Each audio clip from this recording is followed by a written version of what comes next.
Hello বন্ধুরা, আশা করি আমার বন্ধুরা খুব ভালো আছে। আমিও খুব ভালো আছি। আজকে নতুন রেসিপি নিয়ে চলে এলাম। সবার কাছে যদিও এটা পুরনো, কিন্তু আমার কাছে নতুন, কারণ এটা আমাদের বাড়িতে আগেও হয়েছে, কিন্তু আমি বিয়ে হয়ে আসার পরে এটা প্রথমবার হচ্ছে। তো আমি বলেছিলাম যে কড়াইশুঁটির কচুরি খাবো, তো অলরেডি সবারই করা হয়ে গেছে। আমার সব বন্ধুদের হয়তো খাওয়াও হয়ে গেছে কড়াইশুঁটির কচুরি। তো আমি কিন্তু ফার্স্ট টাইম খাবো। তো তার জন্যে দেখো সব কিছু রেডি করে নিয়েছি। কড়াইশুঁটি ছাড়িয়ে নিয়েছি, এর মধ্যে আদা কাঁচা লঙ্কা দিয়ে দিয়েছি। তো অনেকেই কিন্তু এর মধ্যে রসুনও দেয়, কিন্তু এটা নিরামিষ করা হচ্ছে, কোনো রসুন পেঁয়াজ ছাড়াই। পেঁয়াজ তো দেয় না, রসুনটাই দেয়।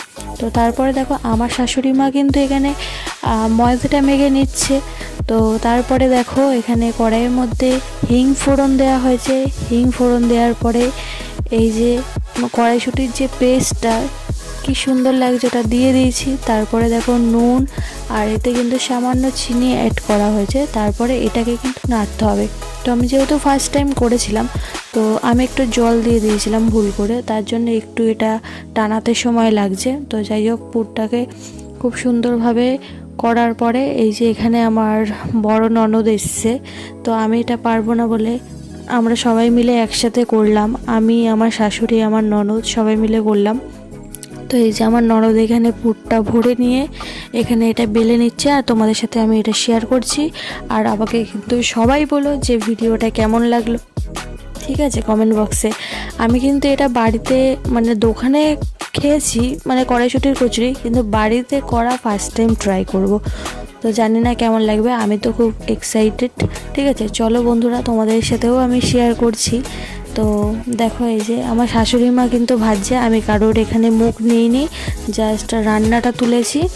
তো বন্ধুরা অবশ্যই কিন্তু আমাকে কমেন্টে জানাবে, আর ভিডিওটা কিন্তু কেউ স্কিপ করবে না। স্কিপ করলে কিন্তু অনেক কিছু মিস করে যাবে। তো যাই হোক, দেখো এই যে লুচিটাকে এখানে ভাজা হচ্ছে। কড়াইশুঁটির কচুরিও বলে অনেকে, অনেকে লুচিও বলে, ঠিক আছে। যাই হোক, দেখো লাল লাল করে কত সুন্দর লাগছে, মোটা মোটা।